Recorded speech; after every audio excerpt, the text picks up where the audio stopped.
हरीश की एक पत्नी थी जो बहुत बोलती थी और वो उसके ज्यादा बोलने से बहुत परेशान था। हरीश को पता चला कि जंगल में एक महात्मा आए हुए हैं।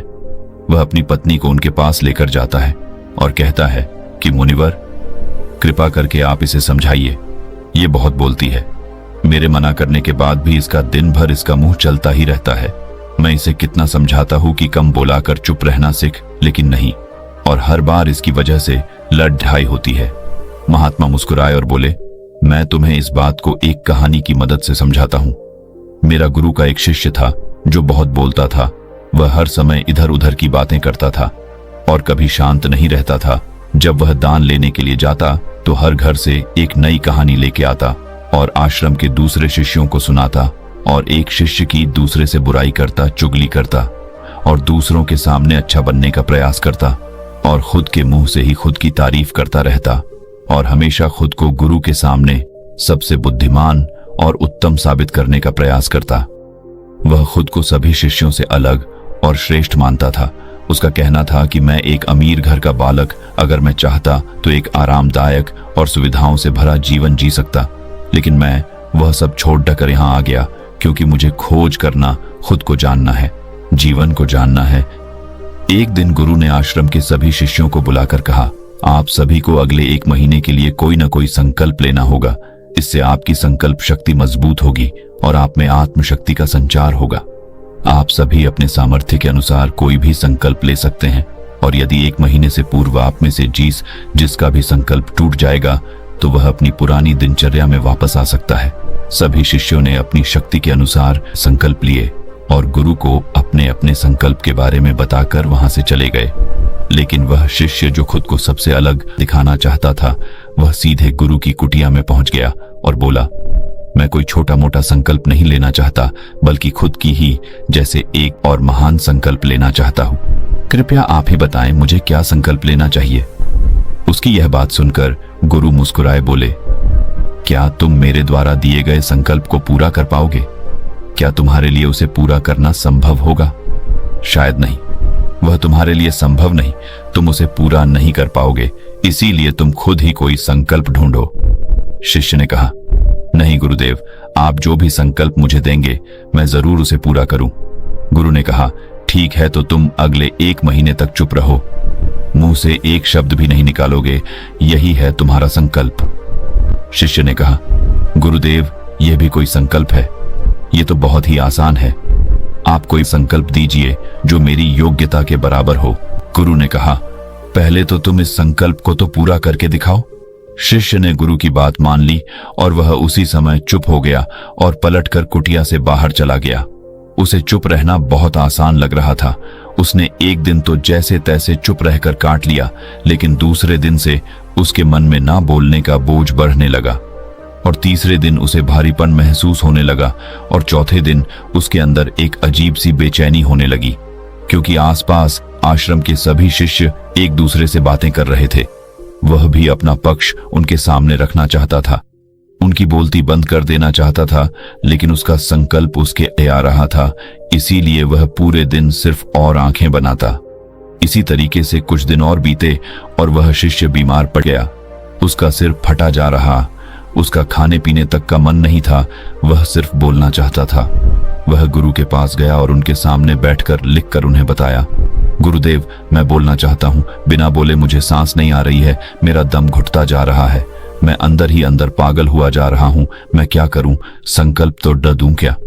ये पढ़कर गुरु मुस्कुराए और बोले, मैं संकल्प ढाने के लिए नहीं होते, लेकिन जो अपने संकल्प को पूरा कर लेता है वह अपनी आंतरिक शक्ति को बढ़ाता है, और जो अपनी आंतरिक शक्ति को बढ़ा लेता है वो समाज और जागृति की राह पर आगे बढ़ जाता है।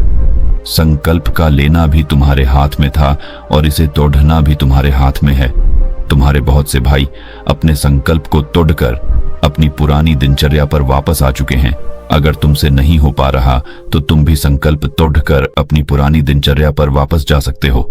लेकिन याद रहे, अगर आज तुम इस छोटे से संकल्प को नहीं संभाल पा रहे तो तुम अपनी बाकी की पूरी जिंदगी को कैसे संभाल सकोगे? बाकी फैसला पूरी तरह से तुम्हारे हाथों में है। गुरु की यह बात उस शिष्य के दिल में चोट कर गए। वो बिना कुछ बोले वहां से वापस चला गया और खुद को अपनी कुटिया में बंद कर वह केवल अपने जरूरी कामों के लिए ही कुटिया से बाहर निकलता, बाकी सारे समय कुटिया के अंदर ही बैठा रहा। 15 दिन बीत चुके थे और आश्रम के लगभग सभी शिष्यों का संकल्प अब तक टूट चुका था, लेकिन उसका संकल्प अभी भी जारी था। संकल्प लेने के बाद से अब तक उसने एक शब्द भी नहीं बोला। सारा आश्रम हैरान था कि इतना बोलने वाला इंसान चुप कैसे हो। 15 दिन बीतने के बाद वह दोबारा अपने गुरु के पास गया और लिखकर बताया है, गुरुदेव, मैं बाहर से तो चुप हूं, लेकिन मेरे भीतर बहुत सी आवाजें हैं, बहुत सी चीख पुकार और शिकायतें हैं। मैं अंदर ही अंदर बात करता रहता हूं। मेरा मन तरह तरह के प्रश्न पूछता है। मैं बाहर से जितना मोर, भीतर से उतने ही शोर शराबे से भरा। क्या इस तरह से मेरा संकल्प अभी भी है? गुरु ने कहा, हाँ, तुम्हारा संकल्प अभी भी जारी है, लेकिन जब तक लोगों की ये आवाजें तुम्हारे कानों में उठती रही, तुम्हारा मन बोलता रहेगा, क्योंकि इसे तो आदत है। तुम भले ही बाहर से चुप रहो, लेकिन तुम अंदर ही अंदर बोलते रहोगे। तुम्हें इन बातों से, इन आवाजों से दूर जाना चाहिए। शिष्य गुरु को प्रणाम कर वहां से चला जाता है और सुबह होते ही अपनी कुटिया छोड़ जंगल की तरफ चला जाता है। कई दिन बीत जाते, संकल्प का समय भी पूरा हो जाता है, लेकिन शिष्य लौटकर नहीं आया। आश्रम में सभी को डर था कि कहीं जंगली जानवर ने उसे खाना लिया हो। इस बीच उसे ढूंढने की बहुत कोशिश की गई, लेकिन वह कहीं नहीं मिला। गुरु भाइयों ने मान लिया था कि जंगली जानवरों ने उसे अपना शिकार बना लिया है, लेकिन गुरु को ऐसा नहीं लगता। एक दिन आश्रम का एक अन्य शिष्य गुरु के पास आया और बोला, गुरुदेव, हमारे उस अधिक बोलने वाले भाई के साथ क्या हुआ होगा? क्या जानवर ने उसे मार दिया होगा? गुरु ने कहा, हो सकता है कि जानवरों ने उसे अपना शिकार बना लिया हो, लेकिन उसके न लौटने की एक दूसरी वजह भी हो सकती है। शायद उसे वह मिल गया है जिसके लिए वह गया था। फिर शिष्य ने पूछा, गुरुदेव, क्या ज्यादा बोलना इतना हानिकारक होता है? गुरु ने बोला, कहा, इंसान के जीवन के बहुत सारे दुखों में से एक दुख यह भी है कि वह कभी चुप नहीं रह सकता, हमेशा कुछ ना कुछ बोलता ही रहता है। सिर्फ हमारे बोलने के कारण हमारे आधे से ज्यादा दुख पैदा होते हैं। हम में से कोई भी चुप नहीं रहना चाहता, हम बस सामने वाले को सुना देना चाहते हैं। जो भी हमारे मन में है सब निकालकर उसके मन में बैठा देना चाहते हैं, उसे समझा देना चाहते हैं कि देख, तू गलत है और मैं सही। इस तरीके से सुनने और सुनाने का यह काम जिंदगी भर चलता रहता है, लेकिन इस नासमझी में हम अपना समय, अपना जीवन, अपनी समझ और सबसे महत्वपूर्ण अवकीमती पल जो जिए जा सकते हैं, जिनको अनुभव किया जा सकता है, जिनमें आनंद को प्राप्त किया जा सकता है, यह सब खो देते हैं। लेकिन इसके बदले हमें मिलता क्या है? कुछ नहीं, सब व्यर्थ और बर्बाद हो जाता है।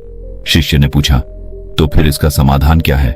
गुरु ने कहा, पूरी जागरूकता के साथ अपने विचारों को देखना, यही एकमात्र तरीका है। सारी मानसिक समस्याओं का वर्तमान में रहकर चिंतन करना, पूरी जागरूकता के साथ अपना काम करना जिंदगी में चमत्कारिक बदलाव ला देता है। उसके बाद वह शिष्य गुरु से अपने प्रश्नों का उत्तर पाकर उनको प्रणाम करके वहां से चला गया। उस शिष्य को आश्रम छोड़ ढकर गए 3 महीने का समय बीत चुका था, लेकिन उसकी कोई खबर नहीं। अब तक तो सभी गुरु भाइयों ने भी उसके वापस लौटने की उम्मीद छोड़ी, लेकिन एक दिन वह आश्रम लौट आता है। लेकिन अब वह नहीं था जो यहां से गया था, वह कुछ और ही बनकर वापस आया था। उसके अंदर एक गजब का बदलाव महसूस किया जा सकता था। उसके चेहरे पर एक गजब का ठहराव और आंखों में बनी शांति थी।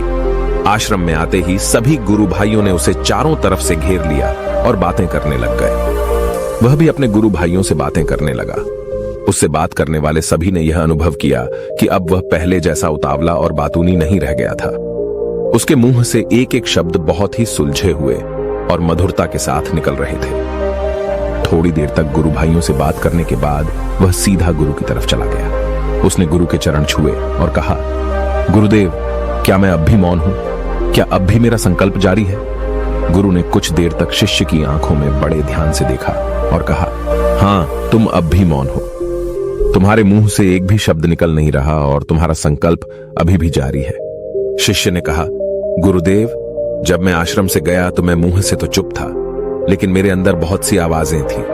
मन में बहुत से प्रश्न थे और वह बंद नहीं हो रहे थे, तो मैं जंगल में चला गया, इस उम्मीद से कि वहां मुझे शांति मिलेगी और मेरे मन की बकबक कम हो जाएगी। लेकिन मैं जितना एकांत में जाता गया, मेरे अंदर की आवाज उतनी ही तेज होती गई। मेरे भीतर की पुरानी से पुरानी आवाज मुझे सुनाई देने लगी। तब जाकर मैंने महसूस किया कि मैं कितना गलत कर रहा था। जब मैं अपने परिवार वालों, दोस्तों को और गुरु भाइयों को बुरा भला कहता था तो उस समय मुझे लगता था कि मैं सही कह रहा हूं। जब मैं गुरु भाइयों की एक दूसरे से चुगली करता था और उनका मजाक बनाता, तब भी मुझे यही लगता था कि मैं उनसे बेहतर हूं और मैं सही कर रहा हूं।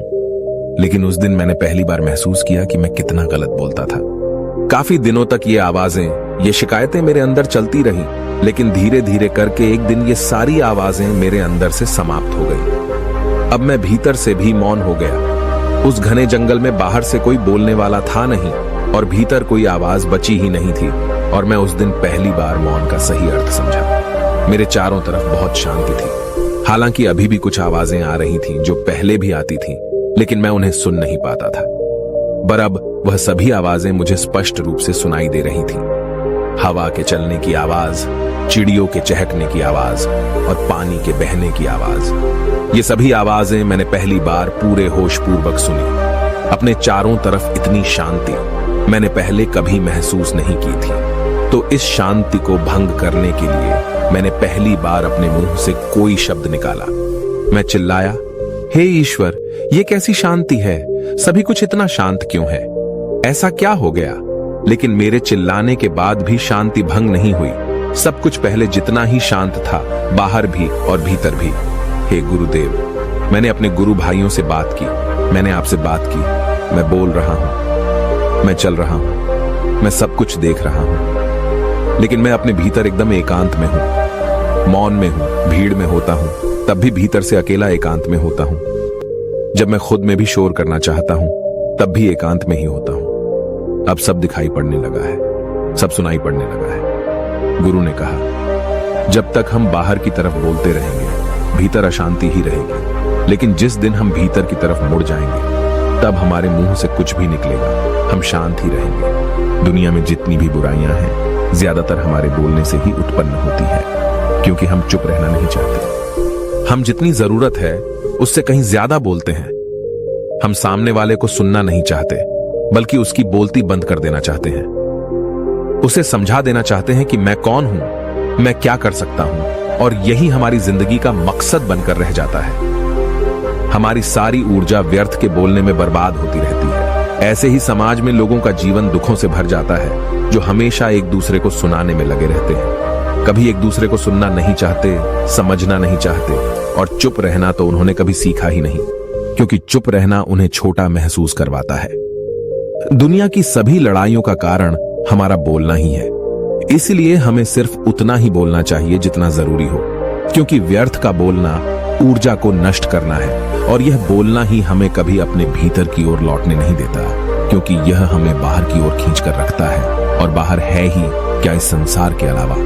लेकिन अगर अपने भीतर के संसार की ओर मोड़ना है तो इस मुंह को बंद ही रखना चाहिए। इसीलिए जितने भी बुद्ध हुए, आत्मज्ञानी हुए, वह सभी एकांत की ओर भागे, ताकि उन्हें ज्यादा न बोलना पड़े, ज्यादा सुनना न पड़े। वह एकांत में रहे और शांत रहे, इसीलिए आसानी से भीतर की यात्रा कर पाए। लेकिन अगर कोई चाहे तो इस संसार में रहकर भी एकांत में रह सकता है, शांत रह सकता है, लेकिन इसके लिए उन्हें अपनी ऊर्जा बचानी होगी, जिसे वह अब तक अपने व्यर्थ के शब्दों में बर्बाद कर रहे थे। दोस्तों, इस कहानी की सीख यही है कि व्यर्थ का बोलना ऊर्जा को नष्ट करना है। ज्यादा और व्यर्थ बोलना ही हमें अपने भीतर की ओर लौटने नहीं देता, क्योंकि यह हमें बाहर की ओर झुकाए रखता है, और जिन्हें भीतर की यात्रा करनी है उन्हें अपने मुंह को बंद ही रखना चाहिए। मुझे उम्मीद है कि आपको यह कहानी पसंद आई होगी और काफी कुछ सीखने को मिला होगा। कहानी के बारे में अपने विचार आप हमें नीचे कमेंट बॉक्स में कमेंट करके बता सकते हैं। बाकी अगर